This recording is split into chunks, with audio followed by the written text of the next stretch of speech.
நான் ஃபர்ஸ்ட் என்ன நினைச்சேன்னா, ஒண்ணு பண்ணிட்டோம்னா, அதுக்கப்புறமா எல்லாமே ஈஸி அப்படின்னு சொல்லி. ஆனா அப்படி இல்ல.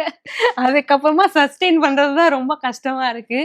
ஏன்னா வந்து இப்போ ஒரு வாய்ப்பு கிடைக்குதுன்னா, அதுக்கான வெயிட்டிங் பீரியட் தான் ரொம்ப அதிகமா இருக்கு. இப்போ மாவீரன் ரிலீஸ் ஆனதுமே கூட எனக்கு நெறைய வாய்ப்பு கிடைச்சது. பட் ஆனா, அதுக்கு முன்னாடி ஒரு வெயிட்டிங் பீரியடுன்னு ஒண்ணு இருக்கு. அது வந்து ரொம்ப கஷ்டமா இருக்குது. ஓகே. ஆ அது வந்து ஏதோ ஒரு ஹோப் இருக்கணும். வந்துரும். அதுவரைக்கும் நம்மளால முடிஞ்ச முயற்சி பண்ணிக்கிட்டே இருக்கணும் அப்படின்றது. ஸோ, அ அதுக்கப்புறமா அ வந்ததுக்கப்புறமாவும் சுழல் ஷூட் முடிச்சுட்டுமே, ஐயோ! நம்ம இதுக்கப்புறமா என்ன அப்படின்ற மாரி ஒரு இது வந்து, மறுபடியும் அந்த வெயிட்டிங் ஃபேஸ் தான் வந்து ரொம்ப பெருசா இருந்தது. ஆ நம்ம அந்த டிவி ஷோஸ் பண்ணிட்டு இருந்தோம். அதனால கொஞ்சம் அப்படியே இதுவாயிருந்தோம். பட் இருந்தாலும் அடுத்த கட்டமா என்ன பண்ண போறோம்? எதுனா வருமான ஆடிஷன்ஸ் எல்லாமே போயிட்டு இருந்தது. பட் இருந்தாலும் என்ன வரும்? என்ன அமையும்? அப்படின்றது எதுவுமே ஒரு கிளியரான ஒரு இதுவும் இல்லாம, எந்த ஒரு இதுவுமே இல்லாம போம்போது அது கொஞ்சம் கஷ்டம்.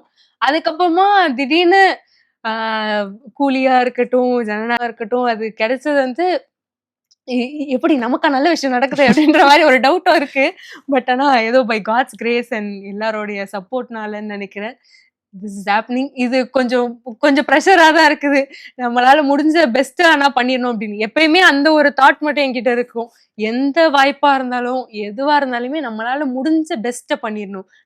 நம்ம கிட்ட ரிக்ரெட்ஸ் இருக்கக்கூடாது. ஐயோ! இன்னும் கொஞ்சம் பண்ணியிருக்கலாமே, இன்னும் கொஞ்சம் இது பண்ணியிருக்கலாமே அப்படின்றது மட்டும் இருக்கக்கூடாது. நம்மளால முடிஞ்சது நல்ல வகையில இருக்கணும் அப்படின்றது மட்டும் எப்பவுமே இருக்கும். அதுதான் இப்பயும் இருக்குது.